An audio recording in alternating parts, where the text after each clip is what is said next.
ভুলেও এই 5 ধরনের নারীদের বিয়ে করবেন না। হযরত মুহাম্মদ সাল্লাল্লাহু আলাইহি ওয়াসাল্লাম বিয়ে করার সময় এই 5 ধরনের নারীদের এড়িয়ে চলতে বলেছেন। স্ত্রী শুধু আপনার দুনিয়ার জীবন সঙ্গী নয়, আপনারা যদি জান্নাতি হন, আপনার স্ত্রী আপনার জান্নাতের সঙ্গী হবে। উত্তম লোকেরা নারীদের সম্মান করে, আর অধম লোকেরা নারীদের অসম্মান করে। প্রিয় নবীর এই হাদিসটি আপনি অবশ্যই শেয়ার করে দেবেন, যেন আপনার অবিবাহিত ভাই ও বোনেরা দুজনেই সতর্ক হতে পারে। প্রিয় নবীর কোনো হাদিস আপনি মানুষের মধ্যে শেয়ার করলে তার প্রতিদান আপনি হাসরে পাবেন। যারা বিয়ে করেননি তারা অবশ্যই ভিডিওটি সম্পূর্ণ দেখবেন, এবং যারা বিয়ে করেছেন তাদের স্ত্রীর মধ্যে এই 5 ধরনের লক্ষণ আছে কিনা অবশ্যই মিলিয়ে নেবেন, তাহলে সত্য মিথ্যা যাচাই করতে পারবেন। তো সেই 5 ধরনের নারী কারা, চলুন জেনে আসি। যারা বিয়ে করছেন তারা অবশ্যই আলহামদুলিল্লাহ কমেন্ট করবেন, যারা বিয়ে করেননি তারা অবশ্যই ইনশাআল্লাহ কমেন্ট করবেন। নারীদের তৈরি করা হয়েছে পুরুষের পাঁজরের হাড় থেকে। নারীদের যেমন মাথায় তুলতে নেই, তেমনি পায়ের নিচে রাখতে নেই। তাদের স্থান সব সময় বুকে রাখতে হবে। তবে এমন কিছু নারী আছে যাদের বিয়ে করলে সংসারে অশান্তি লেগেই থাকে, এমনকি সংসার ভেঙে যাওয়ার মতো সমস্যায় পড়তে হয়। এই 5 ধরনের নারীর মধ্যে 1 নম্বরে যে নারী রয়েছে তারা হলেন, একজন খারাপ স্ত্রীর প্রথম বৈশিষ্ট্য হলো ধর্মের কমতি থাকা। পুরুষদের সেই নারীদের বিবাহ থেকে বিরত থাকা উচিত যারা আল্লাহ তাআলার কথায় ভয় পায় না। ধর্মের জ্ঞান কম থাকায় তাদের আচার আচরণ খারাপ হয়।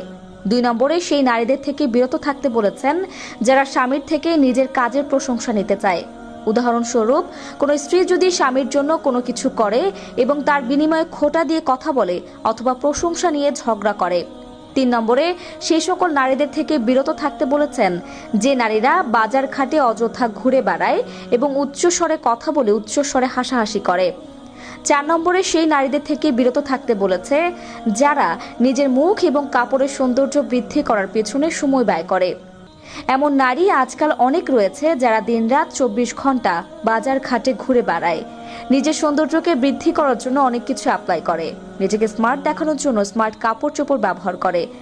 নবী আমাদের জন্য উত্তম স্ত্রী বাছাই করতে বলেছেন। দেরি করে হলেও একজন উত্তম স্ত্রী জীবনে আনার চেষ্টা করবেন। একটা কথা মনে রাখবেন, একজন চরিত্রহীন নারী কখনো উত্তম হতে পারে না। স্ত্রী এমন হতে হবে যে আপনাকে জান্নাতে যাওয়ার জন্য সহযোগিতা করবে। 5 নম্বরে সেই নারী থেকে বিরত থাকতে বলেছে যে নারীদের আকাঙ্ক্ষা বেশি। এসব নারীরা যা দেখে সেটা নিয়ে আফসোস করে, সেটা পাওয়ার জন্য তাদের ভিতর একটি আকাঙ্ক্ষা, ইচ্ছা তৈরি হয়, যা এক সময় সংসারের উপর বিরূপ প্রভাব ফেলে। প্রিয় দর্শক, অবশ্যই বুঝে শুনে জীবনসঙ্গী গ্রহণ করবেন। এমন জীবনসঙ্গী গ্রহণ করবেন যে আপনার জান্নাতের সফরের সঙ্গী হবে।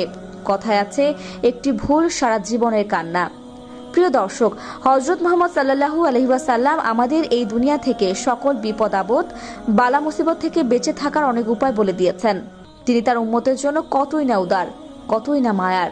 তা দর্শক, আজ এ পর্যন্তই। আবারও আসবো নতুন নতুন সব তথ্য নিয়ে। সে পর্যন্ত সবাই ভালো থাকুন, সুস্থ থাকুন। এতক্ষণ 24 ঘন্টা নিউজের সাথে থাকার জন্য ধন্যবাদ।